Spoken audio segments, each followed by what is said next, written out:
So today Pete's going to be telling you some of the history of wonderful Broadland, and Pete said, "What are you going to be talking about?"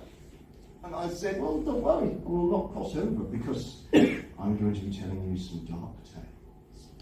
Because the one thing I found has worked as a lecturer all over Great Britain is that students don't want to learn on a Monday morning after a heavy weekend, so you've got to hit them with murder, dark deeds, ghosts and legends. And that tends to work, a bit like a defibrillator. So, if I stand around about here and witter on, can you all see me? Yeah. Can you all hear me? Yeah. Good. Where do we begin? We begin with this lovely book by Ernest Suffling. Now, if you haven't got an Ernest Suffling book on your shelf and you live in Broadland, if you can find one, you should get one. Or if they've got, if you can get one on loan from the library, he was brilliant. He didn't just write about ghosts and things, he wrote about all sorts of wonderful Broadland and coastal subjects. He lived over Eccles Way, and he was the last man, if you've heard of the Eccles Church Tower, he was the last man to stand in that when that was on the beach. Because what he did was he needed some shelter on a windy day, and he was lighting his pipe, and as he left it, the tide was coming in, and the next day that he looked out, the tower was all over the beach. There we are. So don't confuse that with the Side Strand Tower, which was Poppy Land. This one also existed once upon a time. This is what it is, a history and legend. History. Because in here, he doesn't just give you standard history, he gives you some ghostly tales. So some of those will be there today, but you're going to say, "Neil, I remember a different book to that, so Pete, let's hit him with that picture that scared the bejesus out of me when I was a kid." Growing up in the 1970s, this book was everywhere. And the 80s and the 90s, it's the Jarrell's Ghosts of the Broads by Samson, originally published in the 20s. And that image haunted me. And if you remember in the 70s, they had all sorts of horrible book covers for things like Carrie with a severed head on the front of it. And they had the sort of Hamlin Book of Ghosts, which I remember when it had what was probably a wax dummy head in a hat box with staring eyes looking back at you. James Herbert the Rats was also a bit frightening. But this was the one that I couldn't have. I had it on my shelf, but I couldn't keep looking at that. You know where this is, don't you? This image in the background. St. Benet's, hopefully we'll have time and I'll tell you the stories connected with that. But this is, I think, a really clever image, a very haunting image, and they actually used a real skull, which they illuminated with a red light, and then they painted in the cowl there. I think it's about time we heard a few ghost stories. So, you all recognise who this is.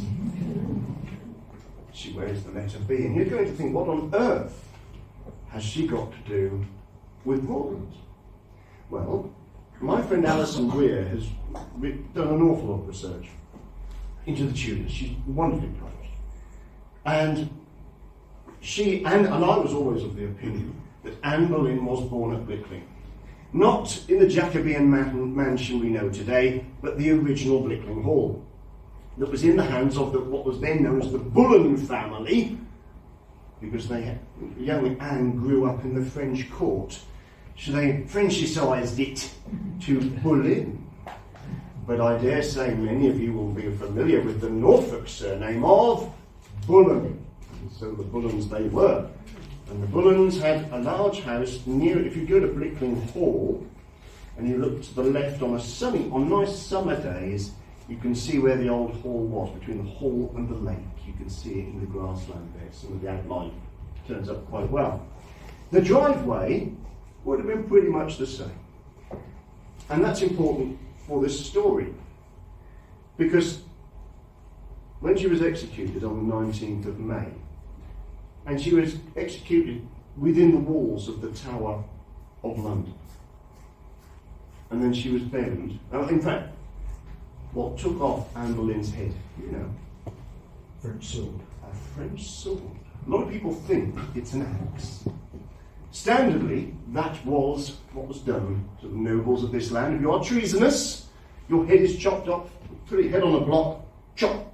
But Anne had seen the terrible mess that the executioners made of that, because the executioners normally had plenty to drink, and they'd miss. Get a nasty chunk out the back of your head, you know, and it could take 3, 4, 7 chops before the head comes off, which is why executioners are often depicted with a dagger on their belt to get to the gristly bit right at the end. She wanted none of that. Hello, welcome. There is a seat here. See me afterwards. You're very welcome.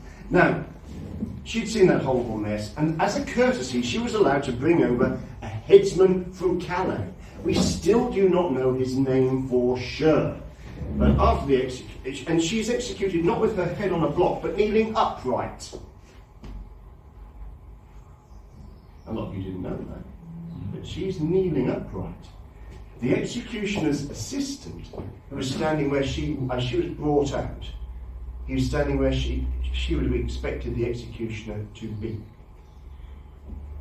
She's knelt down, the blindfold is given, and the executioner's assistant makes a noise. Now, if somebody makes a noise for you, and you turn your head towards them, yeah, that's what you normally do if you've got a blindfold on. Well, at that point, the executioner, who's actually over here, picked up his sword and I think it was a two-handed job, but you get the idea. Off came the head cleanly, and she's buried in an arrow chest in the chapel of St. Peter ad Vincula. And in fact, she would have seen the chapel where she was being executed. And she was originally buried with no real ceremony, but her body was recovered in the Victorian period and removed to the left of the altar. And she's buried there with another of Henry's queens and Lady Jane Grey, Queen for a Day. And there are 3 there, but they leave a white rose on Anne Boleyn's grave. Because so many people say, where's Anne Boleyn's grave? And you're not allowed to get very, very close to it, but you can kind of see it's about 10 foot from where you're at. So it's worth seeing. But what's that got to do with Broadland? And what's that got to do with a Jacobean mansion? Well, if you remember, this driveway is the same driveway that would have gone to the original Brulin Hall. And it was said on the anniversary of Anne Boleyn's execution, every year at 12 midnight, a phantom carriage clatters up that driveway and disappears just before it gets to the main door. And they said as years went by, it got worse. So it wasn't just a phantom carriage. The phantom carriage was pulled by headless horses, driven by a headless horseman who had his head tucked underneath his arm. And in the back of that carriage was Anne Boleyn, bathed in an eerie purple glow, her neck a raw stump, and a head wrapped in a band in her lap. And if you gave the slightest indication that you had seen or heard the halloos of the coachman, because he shouted from underneath his armpit quite often, he would have gathered you up, put you in the back of that carriage, and carried you down to hell. That's enough to put you off, isn't it? So, what's that got to go to Broadland? Well, I'll tell you. Where is this? No. Come on. Where is it? Something beginning with H. Do you reckon? Railway bridge. Do you reckon? Probably not. Well, that's somewhere on our borders. I mean, it's believed not to be a million miles from here. Wayford. It's around about the Wroxham area. Wayford? Could well be, but I think that's more Wroxham Way. That's round this way, and it's a lovely old picture. And it's in a little album of Broadland photographs, and it just says near Wroxham. So I just love that, and I thought I'd put that in because it was said either at Wroxham Broad or in the waters near Wroxham, the carriage rose up and then went onto the roads. Was it the viaduct bridge near Wroxham Station? It could well be. The railway line going on the Yes, background. yes, I think it could well. Yeah, true Wroxham. But that's where the carriage was said to rise, and then it went onto the road, so from out of the water, and clattered over every bridge between Wroxham and Blickling, mostly around midnight. And if you think about it, most nights for the rest of the year, old Shuck's going over some of those bridges, quite cultural. So I dare say they had a bit of a parting in the middle, you know. Watch out, there's a women docking the road. But that was the point. It was a smuggler's trick. Because if you don't want to watch the walls, my darlings, while the gentlemen ride by, what better than a ghost story to hide it with? And you're going to say to me, Neil, how do we make a phantom carriage? Well, particularly for members of the WI or do-it-all guys here, I'm going to tell you. Now, what you do is you get a team of beautiful white horses and you paint their heads black and you go out by moonlight. Now, your driver, in those days, everyone wore a hat, be it a tricorn hat or a top hat. Where's a hat? Take your hat off, man. Then you get a load of soot or some more of that paint, you black your face. So all of a sudden you've got headless horses, and you've got a headless horseman, and you've got a carriage you can drive at breakneck speed through the countryside to run your ill-gotten gains in land. Now you're going to say to me, well, does that mean all of that story is a load of squit? And for those who are not locals, they did have a Q in the word, all right? I like that word, and I'm sure you do as well, don't you? Being ethnic men, you see, we are ethnic locals, we are a rare and dying breed, and we are claiming ethnic minority rights because we have our own language, music and culture.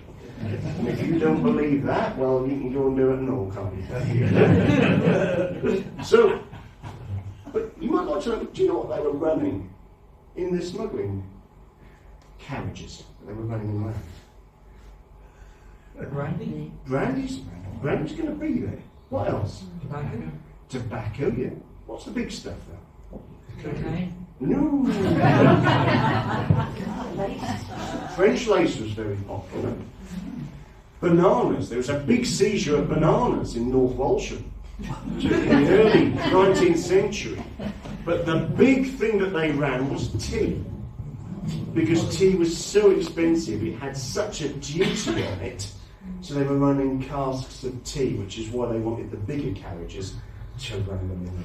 So there you go, that's smugglers for you. They did a similar thing with Old Shuck as well. They used to get a pony at the front of their team of wagons, probably the same wagons they used to get the coal in. You know, if you've got a coal lighter that came on the coast, that would discharge its coal into little baskets on dickies or donkeys or ponies, and then they'd go up the beach road and then they'd get unloaded on the carts and off they'd go.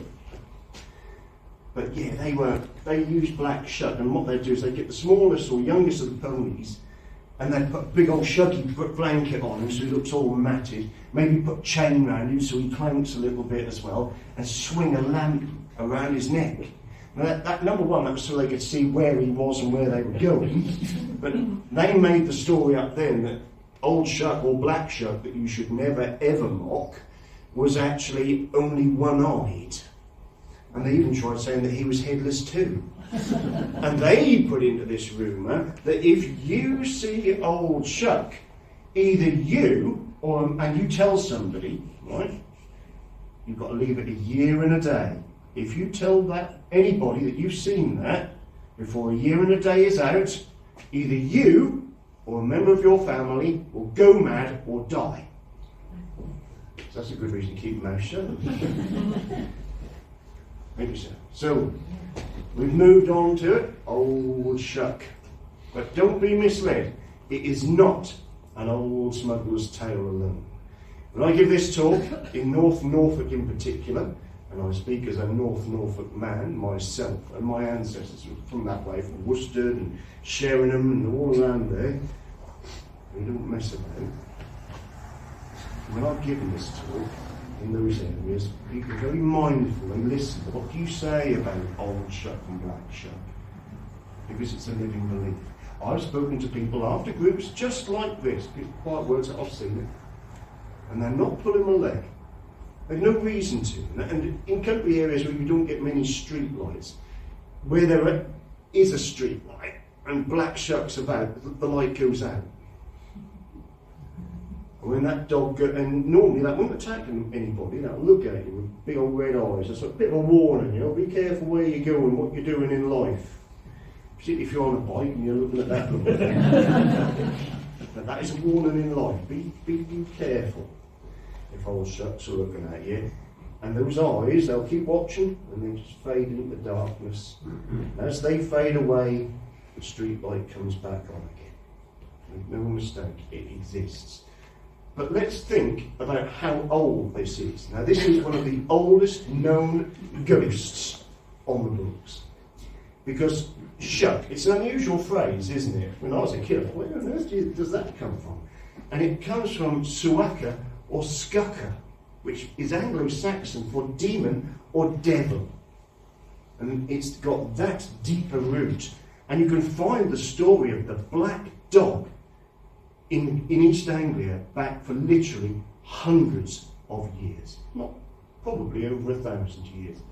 And you think, well, is that weird? Should that, is it unique here? Well, actually, it's not. Because the Vikings knew the Hound of Odin. What colour is the Hound of Odin? It's black. In some descriptions, it's got eyes like balls of fire. What about in Egyptian folklore and legend? They talk about Anubis. What colour is Anubis? It's a black dog. So black dogs are known around the world. And around Great Britain, they've got different names. You've got Old Shuck and Black Shuck around here, the Shuck dog. But then you go down to Suffolk, you'll find the Galley Trot, you'll find the Padfoot. And around the country, you'll find names like the Trash and the Shrieker. And when people move from those parts of the country to other parts, the name transfers with it. In Wales, you'll find the Gwisky. Even on the Isle of Man, you'll find the Morth Doog, which is mentioned by Sir Walter Scott in The Lay of the Last Minstrel. But believe you me, we have the oldest claim on our story of the black dog. Next picture. So what is this black dog? Well, they certainly refer to it as a demon dog. And when there were witch scares, now we have to remember this and temper this carefully, that the persecution of witches is often the persecution of women that were marginal in 17th and 18th century society. Okay? They're often marginal, they're hedge witches. They'd often be doing the medicine because we didn't have a national health service at the time of the English Civil War. But when things start going wrong, and there's fractures in society, or if there are bad harvests, or somebody loses a cow, now that cow can be absolutely key to the survival of a poor yeoman farmer family, smallholder family. And if they've had an argument with the woman that does the hedge witchery, it could be quite disagreeable because she's probably got problems like piles and heart issues and a bad back. And you get the idea. So she's going to be grumpy and she's got no one to share it all with unless she's got a child often with disability. It's absolutely tragic. But when there's that trouble, I've had an argument with her. She's put a curse on me. See where it goes? And it just accelerates from there. So even when the horror of the witch trials was transported out to America, you'll hear, if you know the play The Crucible by Arthur Miller, it's the story of the Salem witch trials. I shall be there next year, lecture on English witches, believe it or not. But they talk about how the devil or the devil's representative manifested to the witches in Salem, and he came as a black dog, a demonic dog. But that's an export. We can find that in cases of witchcraft, the Pendle witches. When we go up to Lancashire way, you can find them, and across East Anglia. So this black dog has a long and dark history behind it.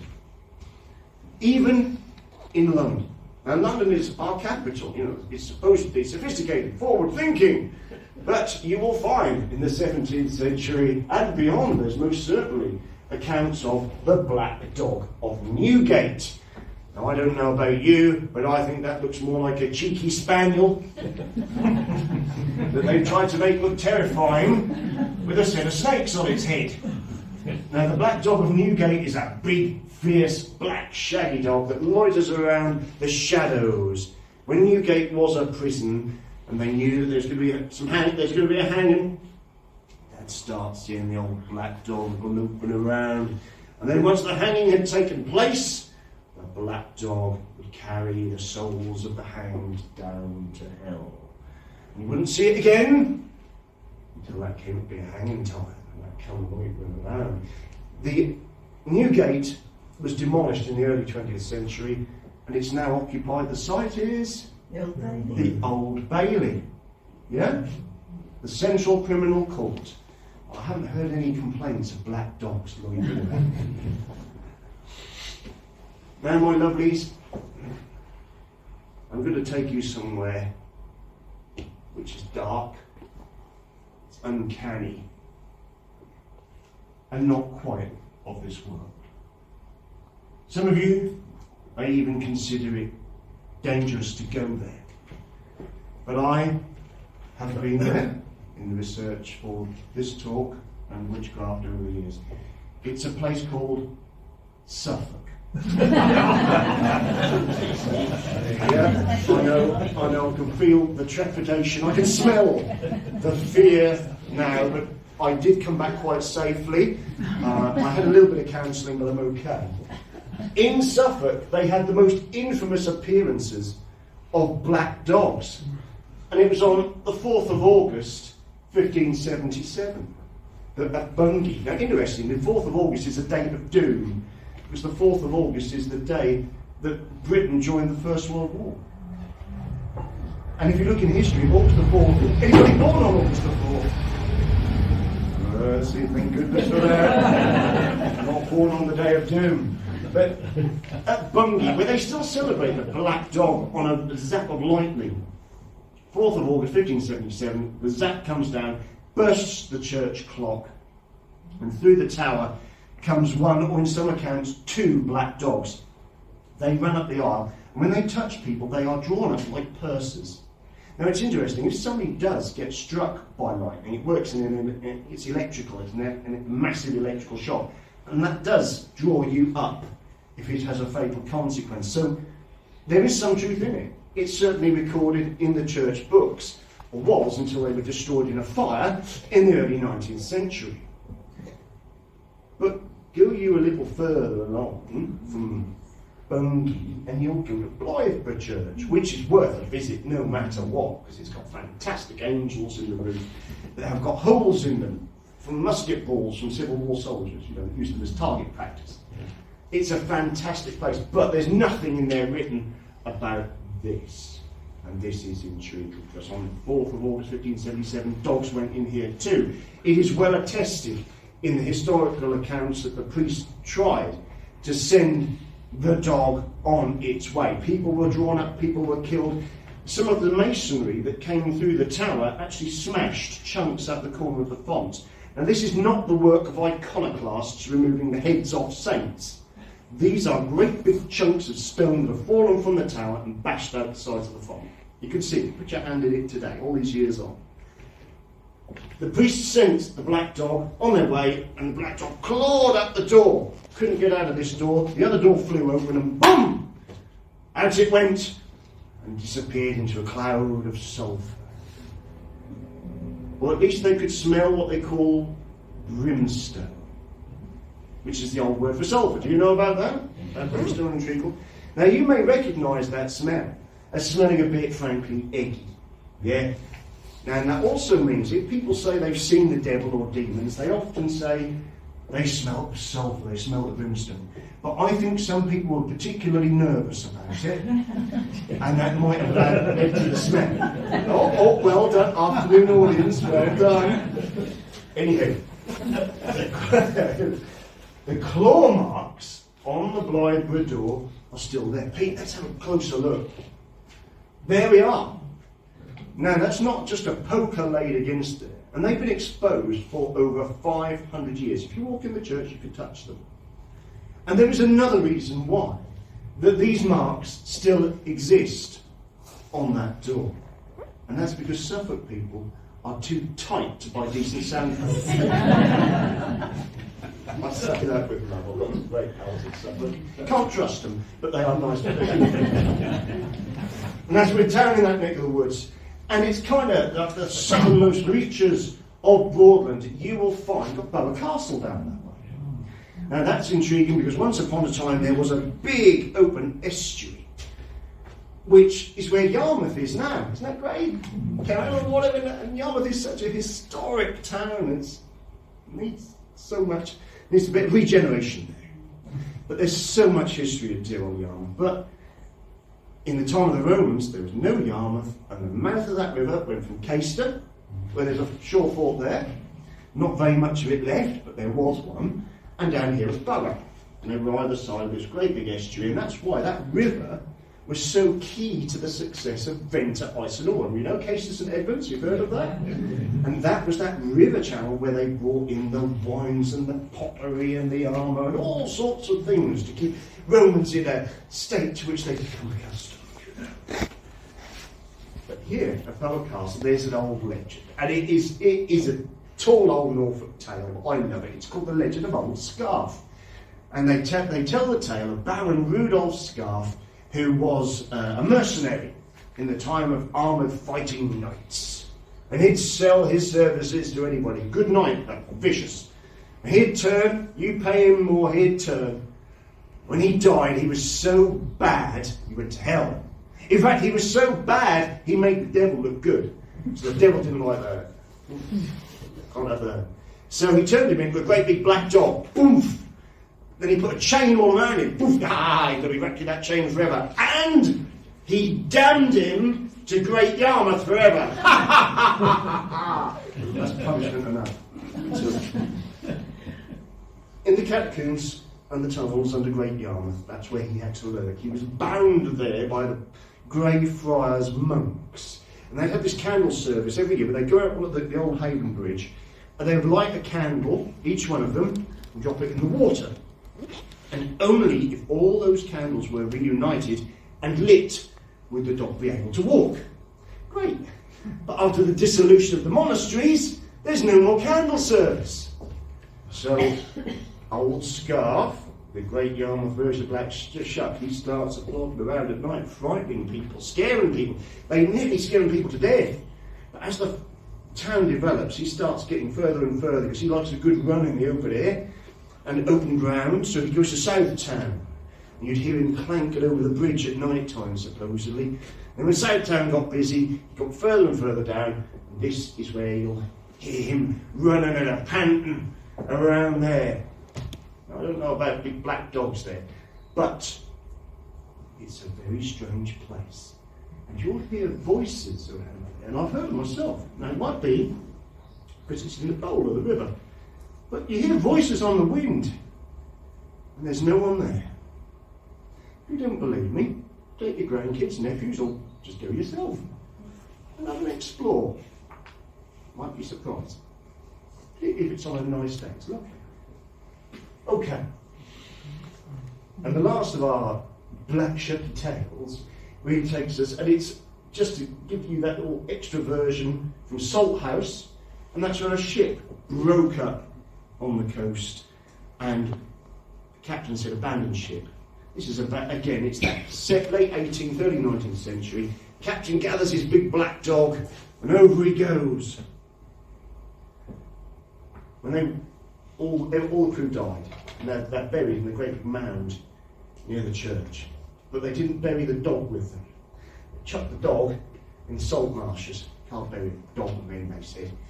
And that old dog come and look, and it was ghostly form. He'd pad along behind the fishermen when they'd been digging their bait out at night. If that was dark, he'd be there, old Shuck, and the fishermen. There was an old boy I used to know there. And he said when he was a lad, and none of them would go in later years out after dark or into dusk. You'd have to come back, because if that's dusk time, he said he remembers this, he had his bike so he'd get back quick. And he said he was on his bike, he heard that blooming old dog, he said, and caught my feet was going down around the. And the thing, no matter how fast That dog, you could hear that in your lug all right behind you.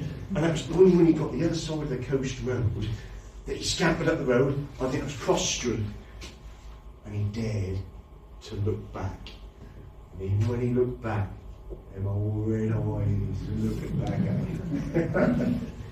So watch out for red eyes, my darlings. But this man was certainly inspired by that story. Do you know who he is? Canon Scott. Sir Arthur Conan Doyle. Quite correct. And he contracted enteric fever during the South African War. And he was told, get some fresh air. So he said, right, I shall go with my friend, Bertram Fletcher Robinson, who was the editor of Vanity Fair magazine, and he loved good folk tales too. And they came to Norfolk and they played golf. He also visited Hill House in Haysborough, where he got the idea for the Dancing Men. From Mr. Cubitt, the landlord's son, wrote a diary code of little stick men. But it was on his journey when he was playing golf at the Sheringham and Cromer Links, and other links, that they got to hear the story of Black Shuck. So it's not surprising that the year after his stay here, he published the most famous of all of his Sherlock Holmes mysteries, The Hound of the Baskervilles. So the next time that you see Jeremy Brett, Peter Cushing, or any of the great Sherlock Holmeses shooting down our dear old Black Shuck, it's not just shooting the Hound of the Baskervilles, it's one of ours he's trying to kill. But before we leave this tale, some of you will be of Borderland area. Now I can tell you that around Neatsted, there was a case where Black Shuck started appearing around there, and that was around about 1850. And that was recorded in the press of its day. And the locals thought we were going to try and thrash him out. And what they thought you could do is take willow or long sticks that you use for thrashing, like canes, flexible ones, and if they ran at spokes, a group of it, and you thrash it, you could destroy it. And so a whole batch of young men left Easton to go and thrash out the ghostly spectre that was Black Shuck haunting the Broadland area. And local people believed that there would be men who would not return from that expedition. So even in Broadland, old Black Shuck is loitering around my boots. So we mentioned briefly a little bit about witchcraft. In rural areas, we had a lot of women that were accused of witches. Not all of them ended up going to trial, but witch accusation was pretty rife. And so this kind of leads on to what happened to the women that were tried as witches. Well, how did that happen? Pete, let's have a look at the next picture. That's Matthew Hopkins, the Witchfinder General. What were people seeing? Well, this is a woodcut. It's 17th century. Can you see that there's cats having tea? Witches and cats. And the witches are flying on bees and brooms. And people think that that might have been something to an awful lot of the poppies that used to grow around here. Because they used to make a drink called poppy tea that used to quieten children. And you could go into chemists and buy little opium pills. In fact, from Finland, Queen Victoria used to send to Wisbech for her opium pills. And it's thought that people were seeing things. They genuinely did see curious things, including women flying, often naked on broomsticks, over the Broadland and rural Norfolk and East Anglian areas. And also, it was all the old horrible, they want to get a bit of revenge on their neighbour because they believed that she said the curse. And she wouldn't just go, bzz, if she couldn't see you, or you kept your eye away, avert your eye. It's like looking at amethyst. Look away, avert from the evil eye. But she could send something to take an illness to you. Now these are little creatures. Some of them might look a bit like a stoat or a weasel or kind of half rabbit, half fox thing. And they were all said to have little red eyes that glowed in the dark. And they would do her bidding. She'd actually feed them. She'd have what they call a witch's tit under her armpit, supposedly. And they would suck on that and she'd send them. So that's why, if somebody calls you an old biddy, that's an old name from a witch around these parts. Because she sends her biddies to come and get you. So that's when you might have to get a big old bottle, like a Bellarmine jar, they used to call that. They used to have wine in it. That was common as a milk bottle back in the day. Cardinal Bellarmine's on the side with his beard, on a nice slab seal there. And you get all your family, cut the nails, put it in there. Everyone has a wee in it. Take a bit of your hair, put that in there too. Then if you can afford it, you can put in 2 nails. You put in there too, because Christ was crucified with nails, so you put them in. And then you seal the top up with lots and lots of string. And then you turn it upside down and bury that underneath your hearthstone. And that was because if the witch does try to send it, and the biddy tries to get down your chimney, or the magic tries to get down the chimney, it will go into the pot rather than into you. So if you are doing up an old house, you find one of those bottles, and believe you me, there were people putting witch bottles into houses in the 40s, 50s, and even 60s. So if I were you, I'd leave it where it is. So if you find a bottle, and it probably have lots of threads on the top covered in wax, with all the funny gunk in it, leave it alone. In the same way, you might find an old shoe under your doorstep as well. Because the idea of that was that if a witch tries to curse you, the curse will have to travel as far as the boot before the curse will work on you. And a curse will only work for 24 hours before, if it doesn't reach you, it will fizzle out. So again, it goes into the shoe. Some even said that the witches would try and fly in over you, magically over your doorstep, and instead of flying across, they end up in the shoe. Boop. So, if you find one, don't shake it, because you never know what might come out of that. But if you get somebody and you really think that enough people have got a complaint against this woman, that she is a witch, they would swim her. Often in one of the fetid, you've heard of places called Tud Lane, haven't you? There's a few around here. They might try and smarten it up, but that is where the old sewage place used to be. If you want to get a good tomato plant, that's where you go. You know the reasons why if you think about it. They'd swim her. They'd cross-tie her, thumbs to big toes, rope around the middle. If she sank, and she would probably drown, she was innocent. Nice, huh? But that's why they put them in just a shift, or even nude. And if you floated, most bodies will float. That's the devil holding her up, isn't it? So there were witch trials here. They sent for people like Matthew Hopkins, the supposed witch finder general. He came to Great Yarmouth, King's Lynn, and Norwich in our county. But the women accused of witchcraft came from all over, including Broadland area. So the question is, what do you do with a witch if you find her guilty of witchcraft? In Scotland you burn them. On films you burn them. But the truth is, in Great Britain, only in Scotland and Wales did they burn it. In Britain, we tended to hang them. If they had murdered by witchcraft, then they would be burnt. But if they are found guilty of witchcraft, straightforward mischief and awfulness, they would be hanged. So what do you do with the body of a witch? You bury it at crossroads. And you would also bury those that committed suicide. You would bury strangers who died suddenly, and people who died of mysterious death that you did not consider murder. That quite often be poisoned. But you'd take, because they worried about contagion. Yeah? So if that's the first person that got something that could be contagious, take them outside the village and bury them. And you'd bury them normally at either a forkways or a crossroads. Crossroads because of the symbolism, it's a cross. But in those days there were no signs up either. And it's outside the town, so it would confuse the spirit and they wouldn't know where to go to come back and try and haunt you. Now you think, well, that's only obscure.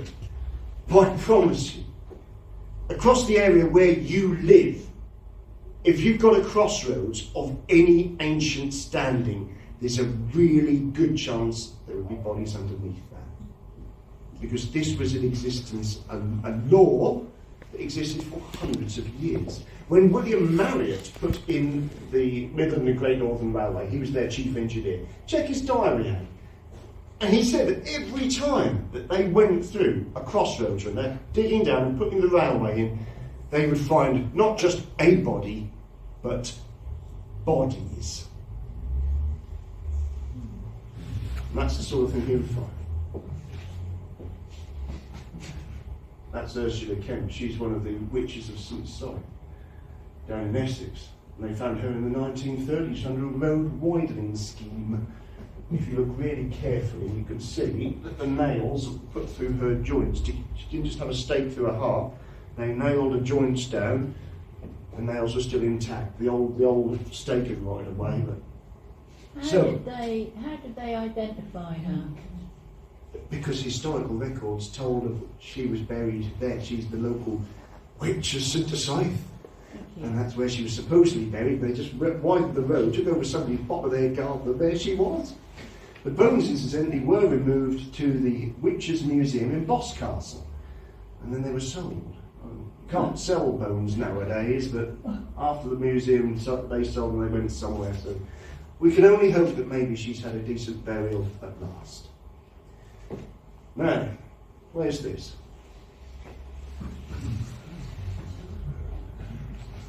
That's one of the finest tower churches in this neck of the woods.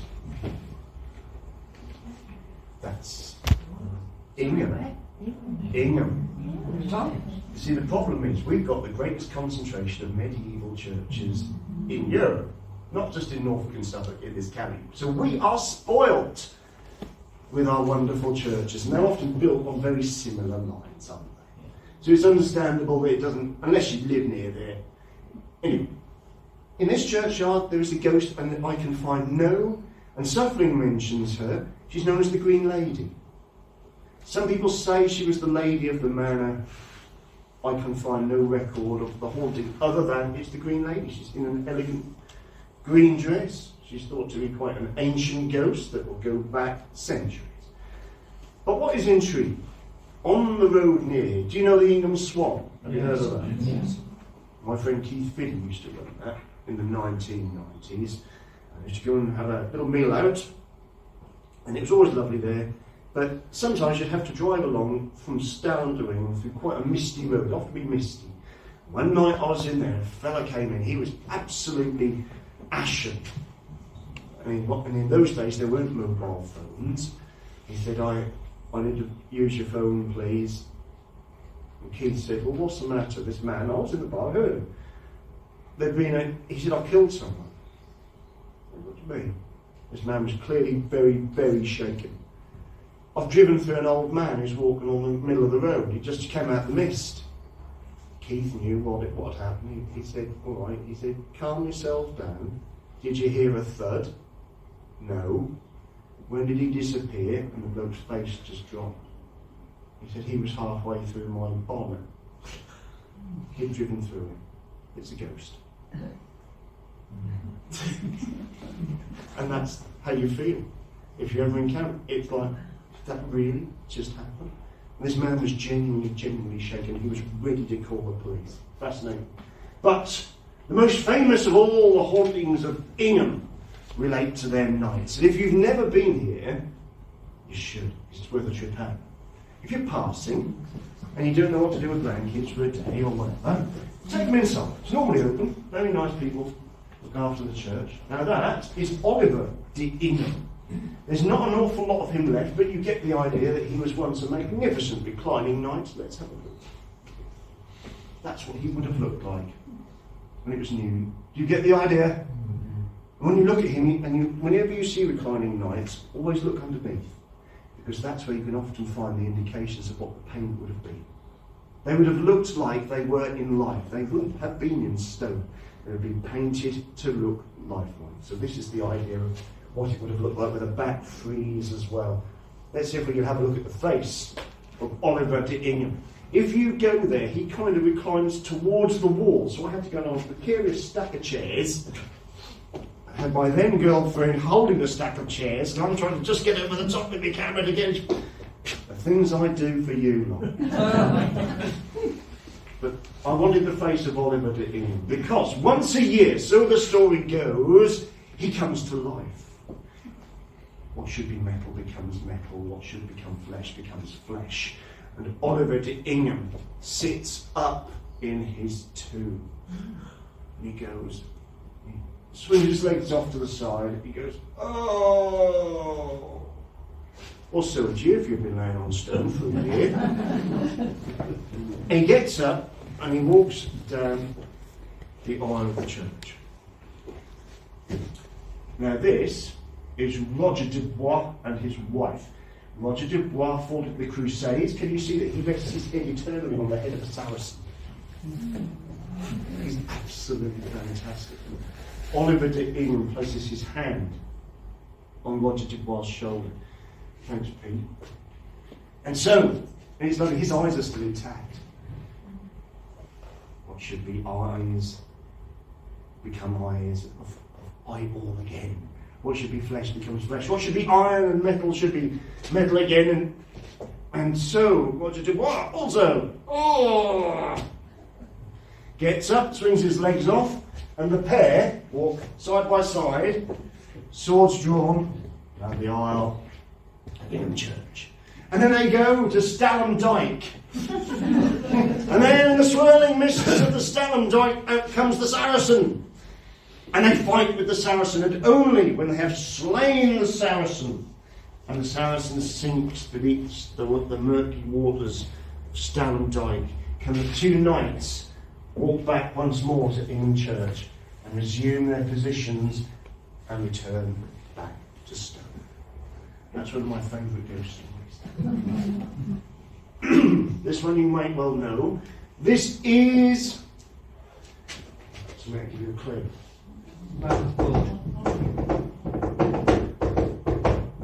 What's your name? Hickling. Because on Hickling is the drummer boy. Josiah Sadler, a Napoleonic drummer boy, young man. And he likes a young girl called Lily Ducker, and her father, he don't want his daughter to go for a soldier. And he tries to forbid them seeing each other, and the girl was very respectful of her dad, and she said, I do want to see him. And he was being a bit of an old beggar. And he said, all right, you can meet him. I tell you what, you can call from one side of Hickling Broad to the other.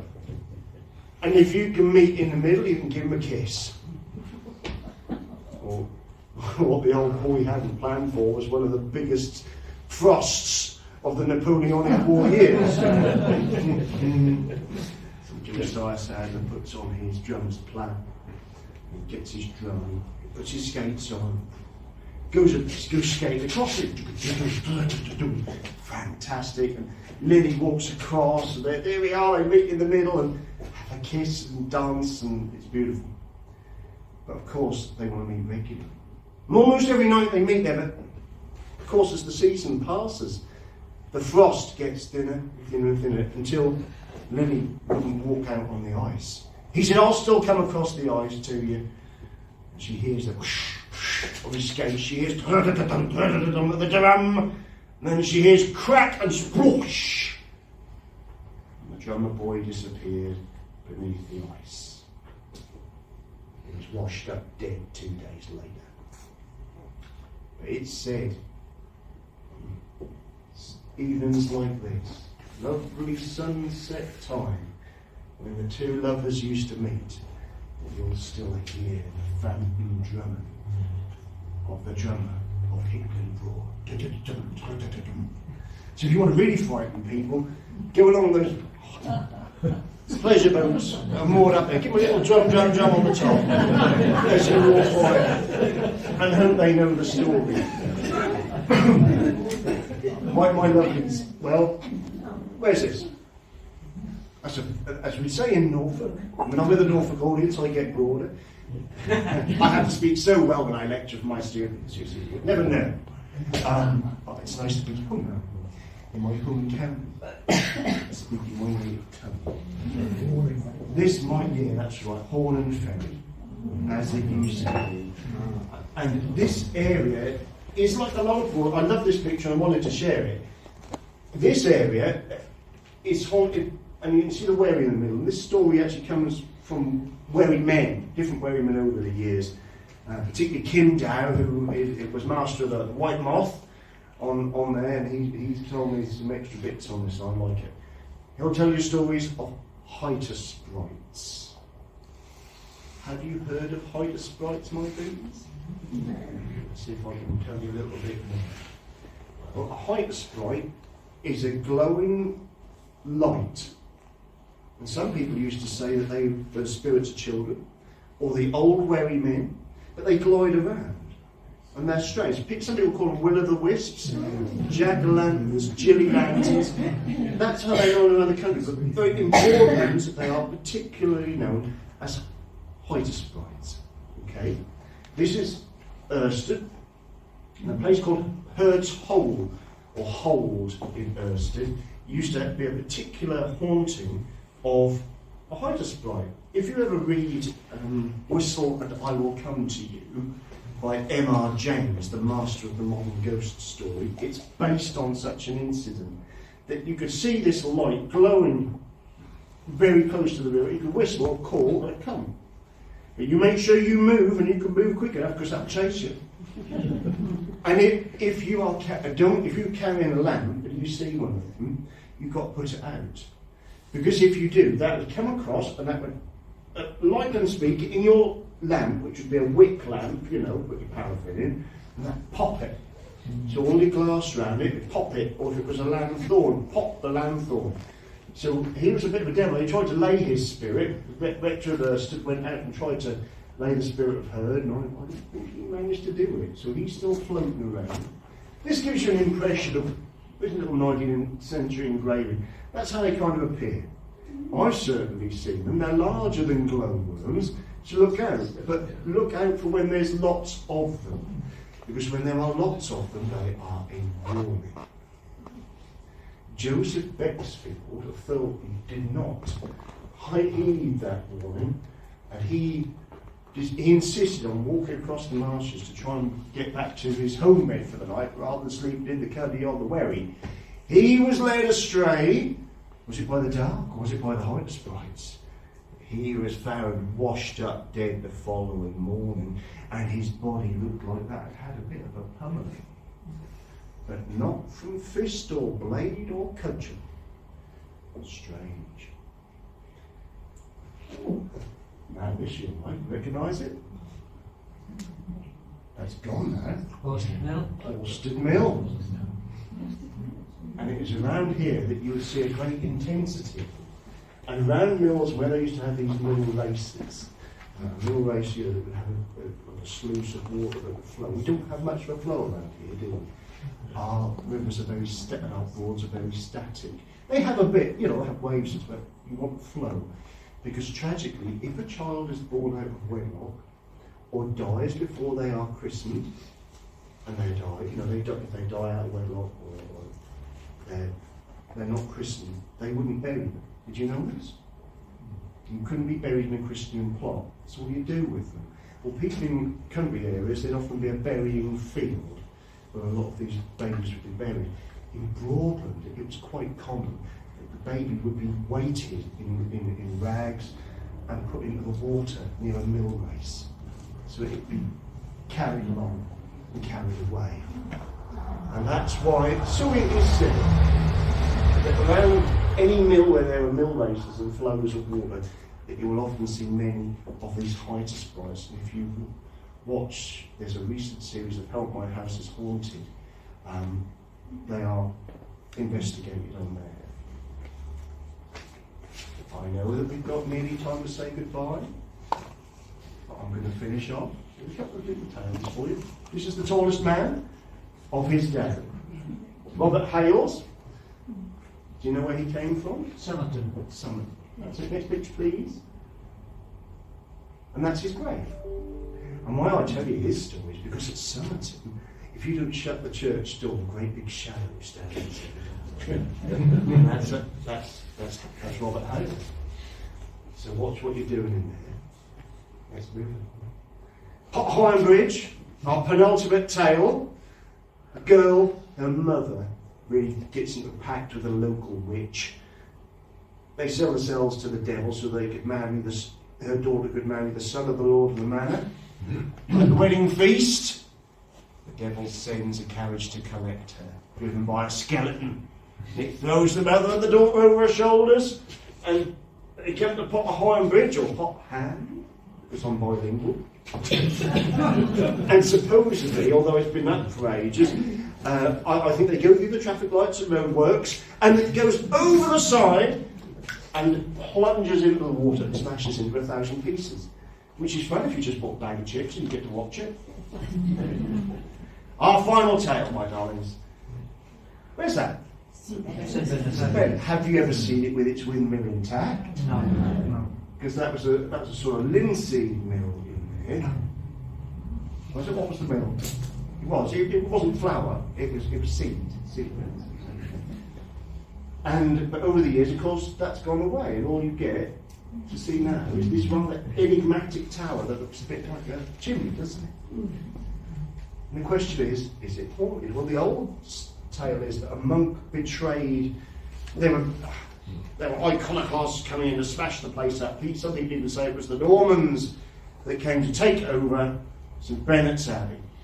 And they shut the door, the monks, and they couldn't get in. But by night, the monks crept out. I'll leave this door open. He knew the back way out, saying, "Oh, leave the door open, the main door for you. You can all come in if you make me the abbot of St. Benet's." They said, "All right, that's a deal." And so he did that. He opened the main door, let them all in. They made him abbot, but no one likes a turncoat, even the Normans. And so they hanged him from the main gate. And it's his shadow that's said to appear there. So the question is it the shadow of a hanged monk that appears there? What we do know that tragically there have been a number of suicides there too. It seems to be a little bit of a magnet in the past. One night, I won't give her full, her name's Kerry. My friend Kerry actually took this photograph. She'd known this place since she was a kid, but she won't go there anymore because one night she went there and there was a figure that she took to be somebody in just a black coat or a hoodie.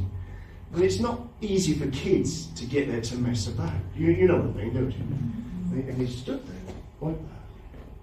And she walked, she's quite brave, feisty lady is our Kerry, but she thought there's something wrong. It felt like a sadness.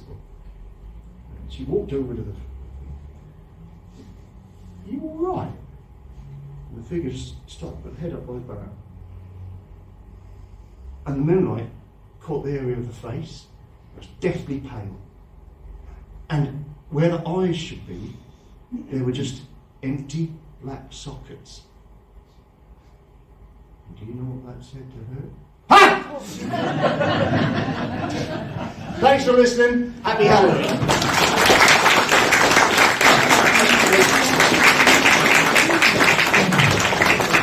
That was absolutely brilliant. Thanks. If I had stopped him earlier, I'd been the most unpopular person in this room. We're still good for time. Hello.